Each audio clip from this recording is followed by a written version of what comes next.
Assalamualaikum warahmatullahi wabarakatuh. Saya Liana Valestari Purba. Saya akan mempresentasikan tugas hukum bisnis saya. Yang pertama, di sini saya akan membahas aspek pajak dalam bisnis. Aspek pajak dalam kegiatan bisnis ada 5. Yang pertama adalah pajak penghasilan. Pajak penghasilan adalah pajak yang dibebankan pada penghasilan perorangan, perusahaan, atau badan hukum lainnya. Yang kedua, pajak pertambahan nilai atau PPN adalah pajak yang dikenakan atas setiap pertambahan nilai dari barang atau jasa dalam peredarannya dari produsen ke konsumen. Yang ketiga, pajak pemotongan. Pajak pemotongan adalah suatu pajak pada pembayaran pendapatan yang telah ditentukan secara khusus. Pajak pemotongan dibayar pada saat pembayaran pendapatan dilakukan atau diterima. Yang keempat, pajak bumi dan bangunan atau PBB adalah pajak negara yang dikenakan terhadap bumi atau bangunan berdasarkan Undang-Undang Nomor 12 Tahun 1985 tentang pajak bumi dan bangunan, sebagaimana telah diubah dengan Undang-Undang Nomor 12 Tahun 1994. PBB adalah pajak yang bersifat kebendaan dalam arti besarnya pajak terutang ditentukan oleh keadaan objek yaitu bumi atau bangunan. Yang kelima, pajak bea materai. Pajak bea materai adalah pajak yang dikenakan atas dokumen yang bersifat perdata dan dokumen yang digunakan di pengadilan. Nilai bea materai yang berlaku saat ini yaitu Rp3.000 dan Rp6.000 yang disesuaikan dengan nilai dokumen dan penggunaan dokumen. Selanjutnya, saya akan membahas gambaran umum tentang pajak bumi dan bangunan. Objek PBB dalam bentuk bumi adalah sawah, ladang, kebun, tanah, perkarangan, dan tambang. Seperti bisa kita lihat di sini. Serta contoh objek bangunannya yaitu rumah tinggal, bangunan usaha, gedung bertingkat, pusat perbelanjaan, pagar mewah, kolam renang, dan jalan tol. Subjek pajak bumi dan bangunan adalah semua individu atau kelompok yang mempunyai hak atas bumi, memperoleh manfaat atas bumi, memiliki bangunan, menguasai bangunan, dan memperoleh manfaat atas bangunan. Tarif pajak bumi dan bangunan yang berlaku sejak dahulu hingga saat ini masih sama, yaitu sebesar 0,5%. Pajak bumi dan bangunan merupakan pajak yang bersifat kebendaan, artinya besaran pajak terutang ditentukan oleh keadaan objek yaitu bumi dan bangunan, sedangkan keadaan subjeknya tidak ikut menentukan besarnya barang. Selanjutnya, saya akan membahas kewenangan RUPS, direksi, dan Dewan Komisaris.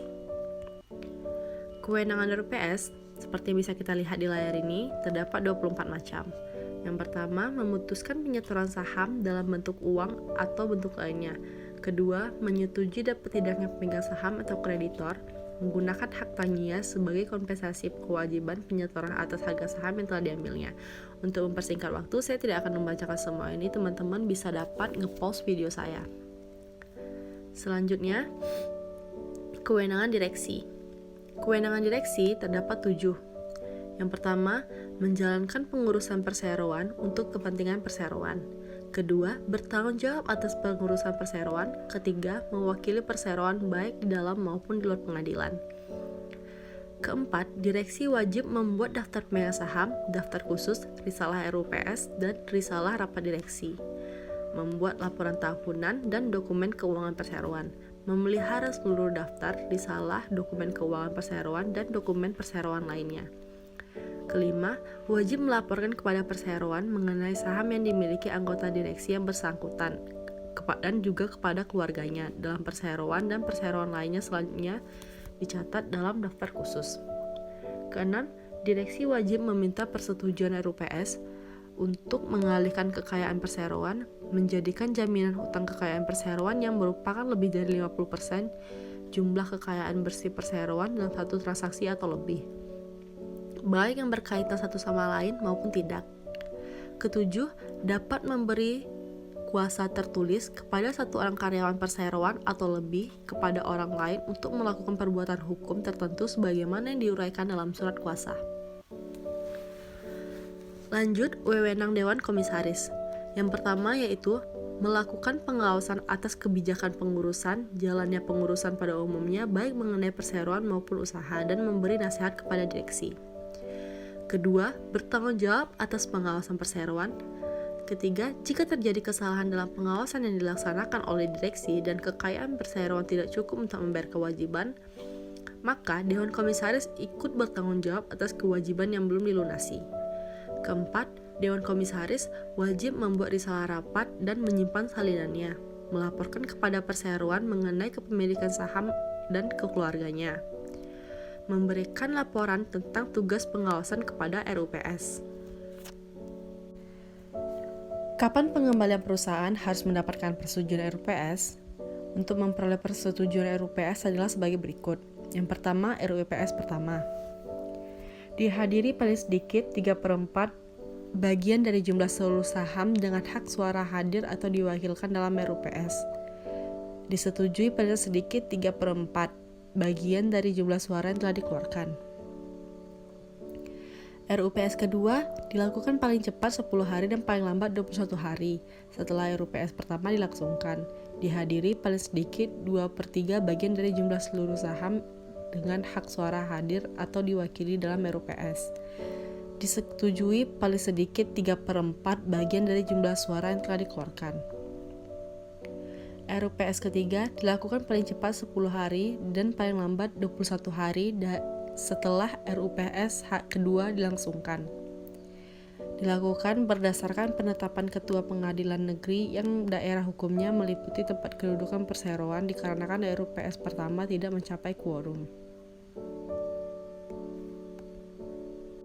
Lanjut, pengertian PT, CV, dan firma. PT atau perseroan terbatas adalah salah satu jenis badan usaha yang dilindungi oleh badan hukum dengan modal yang terdiri dari saham.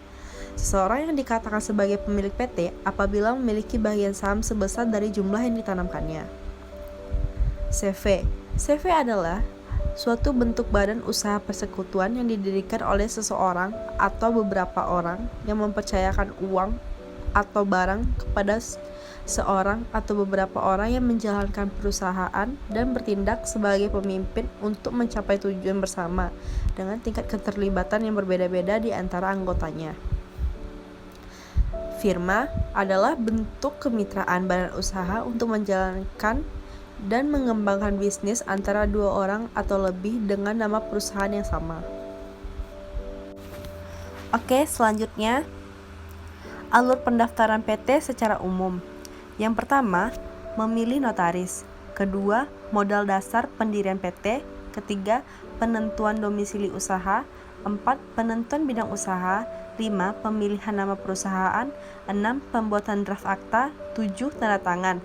8. Pengesahan di Kementerian Hukum dan HAM. 9. Membuat dan mendaftarkan BPJS Ketenagakerjaan untuk PT. 10. Membuat NPWP perusahaan dan direktur. 11. Pembuatan SIUP atau Surat Izin Usaha Perdagangan dan TDP, Tanda Daftar Perusahaan. Selanjutnya, lembaga pembiayaan. Menurut Peraturan Presiden Nomor 9 Tahun 2009, lembaga pembiayaan adalah badan usaha yang melakukan kegiatan pembiayaan dalam bentuk penyediaan dana atau barang modal. Bentuk lembaga pembiayaan itu terdapat 3. Yang pertama, perusahaan pembiayaan merupakan badan usaha yang didirikan untuk melakukan sewa guna usaha, anjak piutang, pembiayaan konsumen, dan usaha kartu kredit. Kedua, perusahaan modal ventura. Badan usaha ini melakukan pembiayaan ke suatu perusahaan untuk jangka waktu tertentu. Bentuk pembiayaan ini berupa saham, pembelian obligasi konversi, dan pembiayaan berdasarkan pembagian hasil usaha. Yang ketiga, perusahaan pembiayaan infrastruktur. Namanya juga infrastruktur, jadi lembaga ini khusus untuk melakukan pembiayaan dalam bentuk pemberian dana untuk proyek infrastruktur. Penanaman modal dalam negeri dan penanaman modal asing.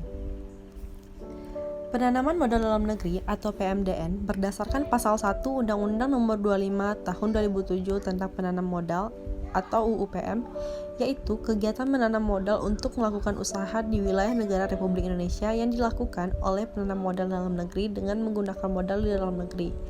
Pengertian dari penanam modal dalam negeri adalah perseorangan warga negara Indonesia, badan usaha Indonesia, negara Republik Indonesia, atau daerah yang melakukan penanaman modal di wilayah negara Republik Indonesia. Sedangkan PMA adalah kegiatan menanam modal untuk melakukan usaha di wilayah negara Republik Indonesia yang dilakukan oleh penanam modal asing, baik menggunakan modal asing sepenuhnya maupun berpatukan dengan penanam modal dalam negeri. Hal tersebut tercantum pada pasal 1 Undang-Undang Nomor 25 Tahun 2007 tentang penanam modal. Perbandingan PMDN dan PMA. PMDN adalah warga negara Indonesia, badan usaha Indonesia, negara Republik Indonesia, atau daerah yang melakukan penanaman modal di wilayah negara Republik Indonesia. Sedangkan PMA adalah warga negara asing, badan usaha asing, atau pemerintah asing yang melakukan penanaman modal di wilayah negara Republik Indonesia. Penanam modal dapat berupa investasi langsung maupun skema lainnya. Selanjutnya, PMDN adalah penanaman modal untuk melakukan usaha di wilayah negara Republik Indonesia dengan memakai modal di dalam negeri. Sedangkan PMA adalah kegiatan melakukan penanaman modal untuk melakukan usaha di wilayah negara Republik Indonesia yang dilakukan oleh penanam modal asing sepenuhnya atau patungan. Contoh perusahaan PMDN yang ada di Indonesia adalah PT Bentul Prima, PT Indofood, PT Sido Muncul. Sedangkan contoh perusahaan PMA adalah PT DuPont Indonesia dan PT Otska Indonesia.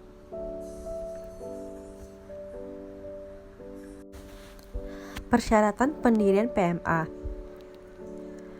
Yang pertama, pastikan perusahaan Anda telah memiliki kelengkapan pendirian PT pada umumnya, seperti akta pendirian PT, surat keputusan Menteri Hukum dan HAM tentang pengesahan Badan Hukum PT, dan memiliki NPWP perusahaan.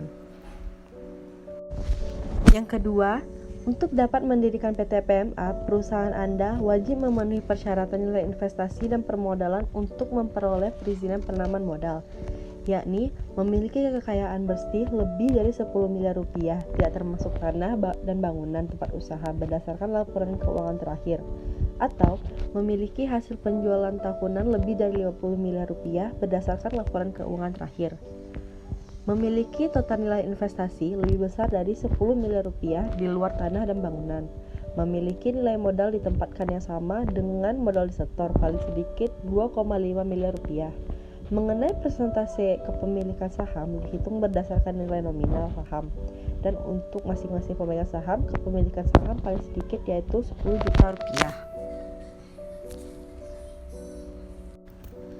Yang ketiga, memiliki nomor induk berusaha atau NIB dan perizinan berusaha lainnya yang dapat diajukan dengan sistem online single submission atau BKPM sesuai dengan sektor bisnis perusahaan. NIB adalah identitas pelaku usaha yang diterbitkan oleh lembaga OSS setelah pelaku usaha melakukan pendaftaran. NIB sekaligus berlaku sebagai tanda daftar perusahaan, angka pengenal impor jika pelaku usaha melakukan kegiatan impor, akses kepabean jika pelaku usaha akan melakukan kegiatan ekspor dan impor.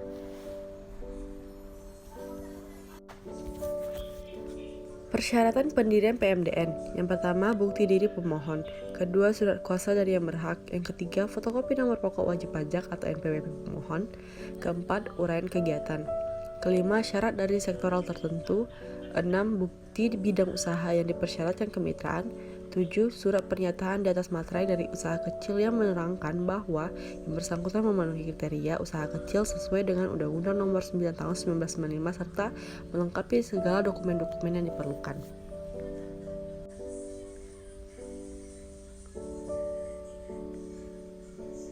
Baiklah, sekian hasil presentasi saya. Jika ada kesalahan, saya mohon maaf. Serta untuk lebih sempurnanya, presentasi saya ini saya serahkan kepada dosen pembimbing saya. Terima kasih. Assalamualaikum warahmatullahi wabarakatuh.